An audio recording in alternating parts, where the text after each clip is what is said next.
Nak own sport car punya pasal aku loan 9 tahun. Tahun ni dah masuk tahun ke-7. Aku dah rasa penat membayar kereta ni.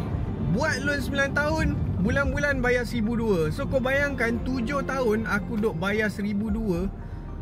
Penat weh. Bila masuk tahun ke-5 tu aku dah rasa kereta ni dah tak drive sangat. Pasal anak dah ramai. Masa aku beli tu anak tak ramai lagi.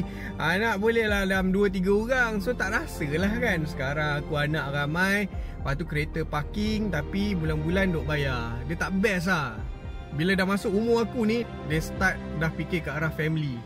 Kau beli kereta dulu 7 tahun lepas memang untuk engkau. Tapi sekarang selepas 7 tahun, it's no more about you, man. Pasal itulah aku nak jual semua kereta. Aku nak kurangkan loan. Aku tak boleh nak cakap aku nak buang loan habis.